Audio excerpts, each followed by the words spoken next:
Exactement, 7 heures sur l'ensemble du réseau synchronisé de Zik FM, Chimerdio Ibrahim Touré, bon réveil. Les titres de cette édition, démarrage des épreuves du BFM ce matin, près de 230 000 élèves concourent pour le brevet de fin d'études moyennes. L'inspecteur d'académie de Pikine-Guédiawaye annonce un dispositif renforcé pour éviter les cas de tricherie comme noté durant le baccalauréat. Le bac justement, c'est l'hécatombe dans plusieurs centres où les premiers résultats sont tombés ce week-end. Nous ferons le tour de certains centres dans ce journal. En politique, Elhaj Malika tire encore sur le régime de Macky Sall. Le leader du grand parti a démarré sa tournée dans le pays. Première étape, Nguerkhor, c'est dans la Petite Côte.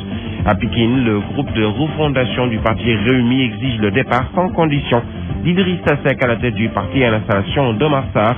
Dr Hassanka et ses partisans estiment qu'Idrissa Seck a tout simplement échoué. À suivre la page des sports comme tous les matins. Ce sera avec Labine Gueye, la revue de la presse de Fabrice Nguema mettra un terme à cette présente session d'information. Bienvenue à toutes et à tous. Bienvenue, l'actualité tout d'abord. Sachez que 3 agents de la RTS en mission à Podor ce week-end ont échappé de justesse à la mort après avoir été attaqués par des individus encagoulés et armés de bâtons, de machettes à hauteur du virage de Richard Toll et du village de Colonnade, alors que leur véhicule était tombé en panne d'essence vers 2 heures du matin sur cet axe isolé. L'un d'entre eux a reçu des coups de bâton sur l'avant-bras et sur la tête, et heureusement pour les autres, le chauffeur a pu démarrer ou redémarrer le véhicule et repartir avec un autre journaliste. Depuis quelque temps, des agressions sont notées au niveau de ce virage vers Richard Toll. Une affaire que nous suivons. Nous les avons présentement en ligne.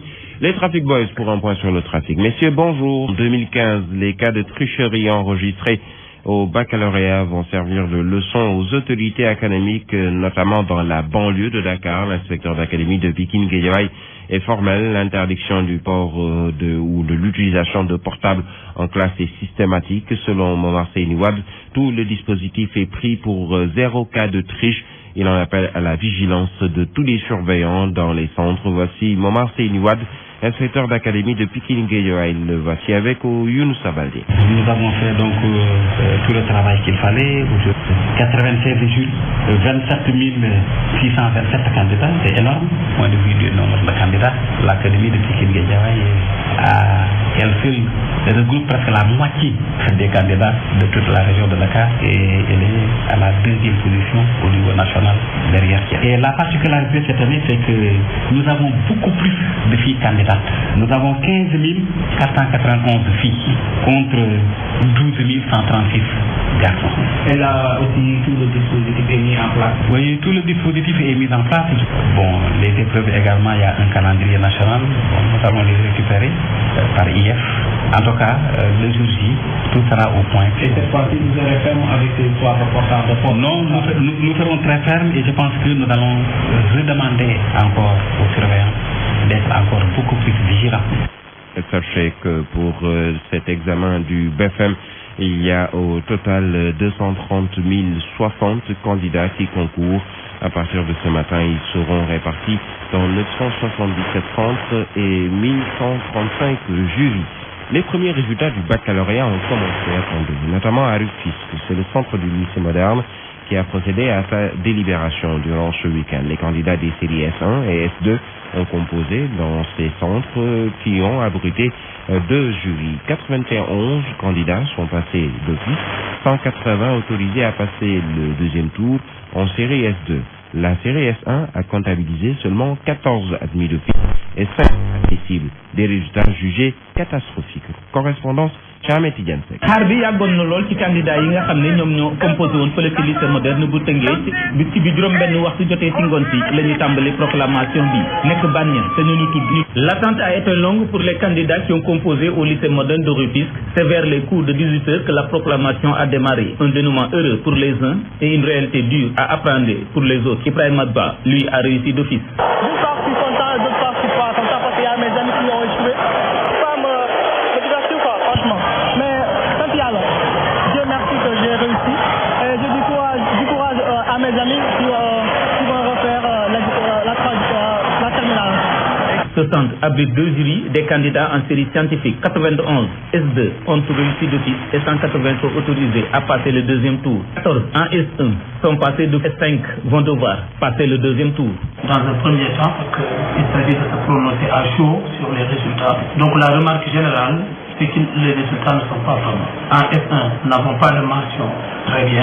En S2, il y a une série où nous avons enregistré une seule mention assez bien. Donc le reste, c'est des mentions passables. Et ce que nous avons noté dans les 2 jurys, 1035 ou 1036, sur 350 candidats, en réalité, si nous cumulons le premier et le deuxième tour, il n'y a même pas 140 amis, premier, deuxième. Ce centre du lycée moderne est le premier à délivrer dans le département de Rufisque. Dans les autres centres, les résultats sont attendus le lundi. C'est Ahmed Tidiane Seck, Rufisque, Zik FM. C'est Ahmed Tidiane Seck. Ailleurs, les premières tendances des résultats au baccalauréat sont également jugées catastrophiques. C'est le cas à Sédhiou, à Simbandi Mbalante, dans le département de Goudomp. Aucun candidat des céréales et L2 n'est passé d'office, tandis qu'à Diana Malari, c'est la série S2 qui a donc reçu également ses résultats à l'issue des épreuves du premier groupe. Le pire est attendu avec les autres centres qui promettent de délibérer à partir de ce lundi. Correspondance d'Ibrahim Magal. Des naufrages collectifs sont notés dans les premières tendances des résultats au bac, surtout dans les séries littéraires au centre d'examen de Simbandi Balante en série S2 avec 34 candidats, 1 est passé d'office et 4 proposés à subir les épreuves du deuxième tour. En L2, sur 95 candidats, 0 d'office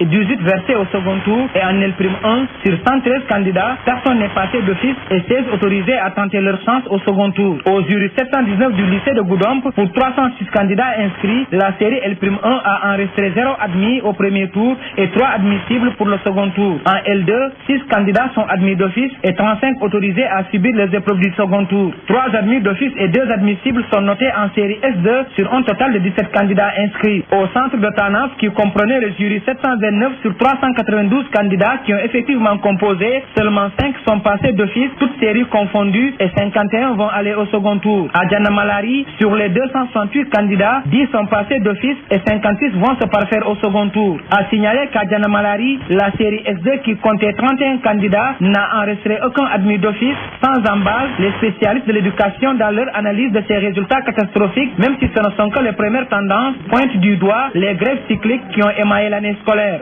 Sédhiou, Ibrahima Diallo, Zik FM. Ibrahima Diallo, nous parlons toujours éducation avec les réformes de l'enseignement supérieur qui constituent un mieux-être pour les étudiants dans les universités du Sénégal. C'est le thème de la conférence animée ce week-end par le ministre de l'Enseignement supérieur et de la Recherche à l'Université Gaston Berger de Saint-Louis. Les débats ont été très enrichissants car cette rencontre a permis à Marie Théoniane et aux étudiants d'échanger sur ces réformes, mais surtout les problèmes qui tournent autour de l'enseignement supérieur au Sénégal. Correspondance à Saint-Louis, Babacar. Les débats ont été très fructueux s'agissant de la question des réformes de l'enseignement supérieur entre étudiants de l'IGB et leur ministre de tutelle, Marie Théoniane. Nous avons eu un long moment d'échange et c'était un débat large, approfondi. J'ai fait un exposé, les étudiants ont posé des questions, ont émis des critiques, ont émis des souhaits, ont émis des suggestions. Je crois que c'est ça l'université. L'université, c'est l'ouverture, c'est l'esprit critique, c'est le plaidoyer. Il y a des avancées. Le ministre de l'Enseignement supérieur et de la Recherche s'est dit très satisfait de la compréhension des étudiants par rapport à ces réformes. Je sors d'ici très satisfait du niveau intellectuel des discussions, de la qualité qui ne me surprend pas des étudiantes et des étudiants de l'UGB. Du côté des étudiants, cette rencontre a permis, en dehors des réformes, de discuter sur beaucoup de questions qui les touchent directement. Et je pense aujourd'hui, après à l'issue de cette conférence-là, nous avons eu à discuter, nous avons essayé d'éclairer certaines lanternes et exactement, nous avons atteint l'objectif visé. Et nous avons également profité de l'occasion pour lui dire qu'on a des problèmes en matière d'hébergement, qu'on a des problèmes d'approvisionnement en eau, qu'on a des problèmes en matière de sanitaire, etc. Une visite du campus universitaire a permis aux autorités de constater de visu l'avancée des chantiers qui ont débuté depuis l'année dernière. Saint-Louis Babacar pour Zik FM. Pas trop loin à Saint-Louis, au Fouta, l'association Fodé Fouta continue ses actions dans la région de Matam. Ce week-end, les 50 meilleurs élèves des séries scientifiques du département de Kanel ont été primés. Chaque élève a reçu un ordinateur portable. Des actions qui visent à encourager les autres à se tourner vers les séries scientifiques. Correspondance Mamadou Petiba. L'association Fodé continue ses actions dans le Fouta. Après le département de Podor, cette structure qui œuvre pour l'émancipation du Fouta était ce week-end dans le département de Kanel. Au cours d'une cérémonie riche en couleurs, 50 élèves des séries scientifiques ont été primés. Mamadou Talla est le ministre de la formation professionnelle, de l'apprentissage et de l'artisanat. Aujourd'hui, nous sommes heureux de les accueillir dans le département de Kanel. Les remercier parce que tout simplement, non seulement ils sont venus nous accompagner, mais la nouveauté, c'est qu'ils ont aussi voulu féliciter, primer des élèves dans les matières scientifiques. Donc la science et la technique. Au XXIe siècle, je crois qu'au Sénégal, nous avons la chance, nous avons quand même de bons littéraires, des juristes. Là où on est encore le ventre mou dans l'éducation. Après avoir primé les élèves des séries scientifiques, l'association Fodé Fouta a aussi offert des arbres fruitiers. Donc cette dotation d'arbres, mais cette fois-ci d'arbres fruitiers. Je crois que nous sommes dans une zone extrêmement importante, mais dans notre culture, c'est plutôt d'autres types d'arbres qu'on a. Je rappelle que cette cérémonie s'est déroulée sous la présidence de Amadou Sambakan, DG de la LONASE et parrain de l'événement. Petiba, Matam, Zik FM. Nous abordons la page politique de cette édition. Omar Sarr, dépité par l'interdiction de sortie du territoire qui le frappe.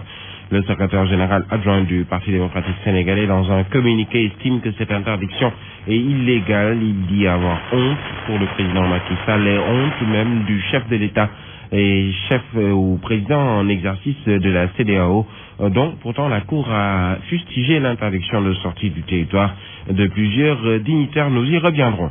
Le PSE ne peut pas mettre le Sénégal sur les rampes du développement. C'est l'avis de El Hadj Malick Gakou, le leader du grand parti, l'a dit au cours de la première étape d'une tournée nationale de son parti entamée à Ngexokh, à Mbour, ce dimanche. Ce périple plutôt est une occasion pour les dirigeants de ce nouveau parti de consulter les Sénégalais sur la plateforme de développement économique et social qu'ils veulent proposer. El Hadj Malick Gakou est ici au micro de notre correspondant à Mbour, Papa Dieye. Je dois avouer quand même que je suis agréablement surpris aujourd'hui par la formidable mobilisation des populations de Ngexokh. Et depuis ce matin, nous avons accompagné les étapes de notre périple pour nous manifester de sympathie et pour manifester leur adhésion totale et entière aux objectifs visés par le grand parti. Je voudrais donc m'en réjouir et féliciter à cet égard mon jeune frère ami Malick Gueye, et je voudrais profiter de l'occasion pour rendre un hommage exceptionnel au peuple sénégalais qui ne cesse de nous manifester depuis la création de notre formation politique sa sympathie. Au Sénégal, les populations souffrent et c'est une lapalissade que de le dire. C'est la raison pour laquelle le grand parti est né pour être le parti du développement. Le parti croit en l'homme sénégalais. Nous avons fait un pari sur l'homme et nous voulons réhabiliter la croyance que les Sénégalais ont de l'action politique. Nous l'avons dit et nous l'avons répété, aujourd'hui et tombé, que le plan Sénégal émergent n'est pas à même de satisfaire aux désirations du développement économique et social de notre pays. C'est la raison pour laquelle nous allons proposer lors de notre université d'été qui se tiendra les 4, 5 et 6 septembre prochains à Dakar, un mémorandum qui dégage des orientations principales, qui dégage notre ambition.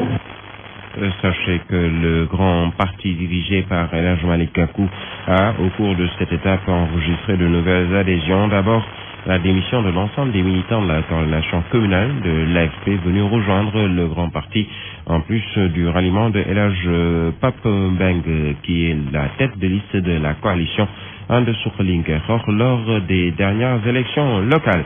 À Pékin, le groupe de refondation du parti Réumi de Idrissa Seck exige le départ sans condition d'Idrissa Seck à la tête du parti et l'installation d'Omar Sarr, député à l'Assemblée nationale. Dr Hassan Ka et ses camarades qui étaient face à la presse estiment qu'Idrissa Seck a échoué et qu'il doit partir pendant qu'il en est encore temps, car la gestion du parti Réumi est aujourd'hui très mauvaise.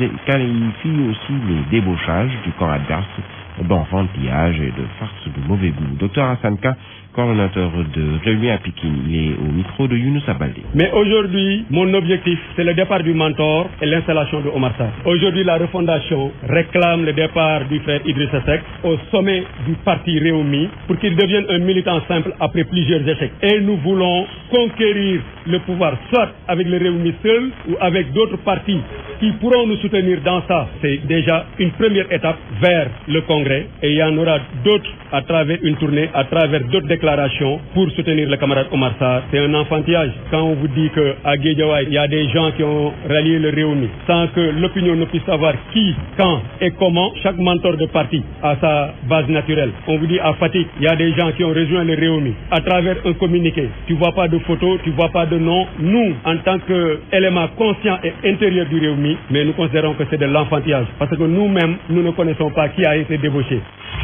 Voici Radio 15.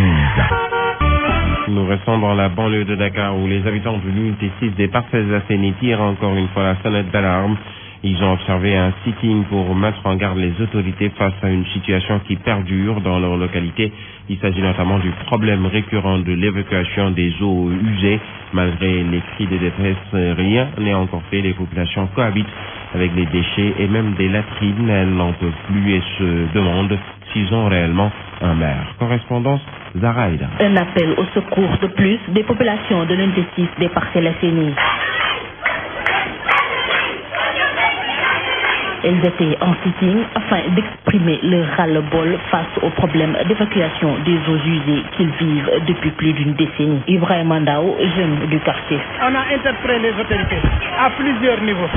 Depuis plusieurs années, avec le chef de quartier, en tout cas, on a usé tous les recours, mais en vain. Dire à tous les Sénégalais qu'on est laissé en rade. On ne sait pas si on fait partie de golf ou de parcelle. ci ndox mi la ñuy fanaan ci la ñuy yem dama feebar samay doom dañoo feebar damay laajte ndax ñun am nañ maire wala amuñ maire ñu yaakaar naa amuñ maire. Les populations n'en peuvent plus des calmants car selon elles, l'ONAS a failli à sa mission et juge fallacieuses les actions de pompage dès qu'ils entendent que la presse va venir. Il ne doit pas faire semblant de régler ça. Une situation qui perdure, créant des conflits entre voisins à cause des barrages créés ça et là. Le climat social est vraiment au rouge. L'odeur est insoutenable dans cette localité des Parcelles Assainies, y compris les moustiques et les mouches qui envahissent leurs maisons. Les habitants promettent de passer à la vitesse supérieure si rien n'est fait pour les soulager. Parcelles Assainies, Zahra Aïdara. Zahra Aïdara, la commune de Dodel dans le département de Podor rencontre également des difficultés. Il y a entre autres le problème d'électricité, le manque de professeurs dans certains lycées et collèges. Les étudiants ressortissants de la communauté rurale ont étalé leurs problèmes devant leurs autorités pour essayer de voir leur dossier plaidé, notamment auprès du président de la République afin d'avoir des solutions face à ces difficultés. C'est un compte rendu de notre envoyé spécial, Fatma Diop. Les étudiants ressortissants de la communauté rurale de Dolel dans le département de Podor n'ont pas manqué à leur journée d'intégration d'étaler devant les autorités de leur localité leurs problèmes. Des problèmes tels que l'électricité, le manque de professeurs dans les établissements scolaires, entre autres. Al-Hassad Ba. La commune de Dolel a des poteaux, a des fils, mais pas l'électricité. Et l'électricité, c'est un point important pour l'éducation, c'est un point important pour le développement. Et la commune de Dolel en manque exactement. Il y a un manque de professeurs philosophiques. À cet instant précis, ils sont en train de composer, ils ont fait la philosophie sans le professeur de philosophie. Au lycée de Sinthioudangue, au lycée de Dara Alaïb, et effectivement dans certains autres lycées, il y a un manque catastrophique de professeurs. À cette occasion, le conférencier, par ailleurs président du parti IPD, affirme que pour développer le département de Podor, il faut forcément passer par le PRODEP, programme de développement de Podor mis en place depuis 2005. Ibrahim Abounguet. Le PRODEP est un outil important pour le département de Podor. Je pense que pour ce qui nous concerne, c'est le géniteur du Sénégal émergent parce qu'on a écrit un livre appelé Sénégal pour le Sénégal émergent. À travers cette journée d'intégration, l'ancien maire de Ndioum, Amadou Kane Diallo, a proposé au maire du département de Podor de mettre en place une ligne budgétaire pour appuyer les étudiants ressortissants de la communauté rurale de Dolel et notamment du Podor. Nous parlons de tout à fait autre chose avec les branchements clandestins dans le réseau d'évacuation des eaux pluviales qui constitue un véritable casse-tête pour les services techniques de la commune de Thiès-Ouest en collaboration avec les services d'hygiène de Thiès dans le cadre des opérations pré-hivernales et hivernales avec notamment le curage des canaux et caniveaux de la commune ouest. Plusieurs blanchiments clandestins effectués par les populations ont été décelés selon les responsables de la brigade des services d'hygiène de Thiès dans le cadre de la mission de sensibilisation. Les fautifs sont passibles de sanctions pécuniaires et même d'emprisonnement. Correspondant Ibrahim Mandel. Le phénomène de branchement clandestin sur les réseaux d'assainissement des eaux pluviales constitue un véritable casse-tête pour les autorités de la commune de Thiès-Ouest dans le cadre des opérations hivernales et pré-hivernales de curage des caniveaux et autres canaux en collaboration avec les services d'hygiène. Les autorités de la commune de Thiès-Ouest ont découvert au moins 11 branchements clandestins faits par les populations. Ibrahima Bokoum est le premier adjoint au maire de la commune de Thiès-Ouest. Le problème de curage a montré, preuve à l'appui, que les gens, les populations étaient les principales causes des nuisances. Parce qu'il y avait des branchements clandestins dans pratiquement plusieurs maisons qui juxtaient les canalisations. Du côté des services d'hygiène, les populations doivent changer de comportement si elles ne veulent pas s'exposer à des sanctions. Abdurrahman Gueye est le responsable du service contentieux de la brigade d'hygiène de Thiès. Bon, le branchement clandestin, c'est formellement interdit par le code de l'hygiène, qui est un délit d'hygiène, je ne vous le cache pas, qui est sanctionné par le code de l'hygiène sévèrement. Donc la population aussi a le risque et sérieux de faire ça, parce qu'on a appréhendé 8 à Grand Thiès, 3 aux HLM. Donc ça nous fait 11. Ibrahim Ndiaye, Thiès, Zik FM. Avant la page des sports dans ce studio pour nous présenter ce journal des sports, Lamine Gueye, bienvenue, bonjour. Bonjour Birahim, bonjour à tous. Le football pour démarrer, Ligue 1, l'AS Douanes, champion du Sénégal 2015. Oui, la Douane qui revient pourtant de la L2 qu'elle a dominée l'année dernière, il faut s'en rappeler, avec à la clé le titre de champion. Ils ont su remettre ça en L1 pour arracher ce titre à la 26e et dernière journée devant le NGB Niaritali qui avait pourtant la faveur des pronostics avec ses 2 points d'avance. La Douane a battu hier la Linguère de Saint-Louis par 2-1 alors que le Port tenait en échec le NGB. 0 but partout, c'est le goal average particulier qui a fait la différence puisque les deux équipes sont à égalité de points et au goal average général. Un titre mérité selon Karim Séga Diouf au regard de du parcours de son équipe. Il tire son chapeau à ses joueurs qui à ses yeux ont été costauds et constants. Karim Séga Diouf, le champion du Sénégal, au micro de Mamadou Fofo. Nous avons, je pense aussi, si on se reporte aux statistiques, alors nous sommes la meilleure défense, l'une des meilleures défenses et l'une des meilleures attaques dans cette compétition partant. Nous pensons que ce titre est largement mérité. Le seul bilan qui compte, c'est le fait que la Douane est championne aujourd'hui. Voilà mon seul bilan. Le reste maintenant, alors je dis, le mérite revient entièrement sur le terrain, mérite entièrement aux joueurs. Et que dès le départ, avant même que la compétition ne démarre, j'avais dit qu'on va jouer crânement dans nos champs et sous le championnat, la Coupe nationale et la Coupe de la Ligue.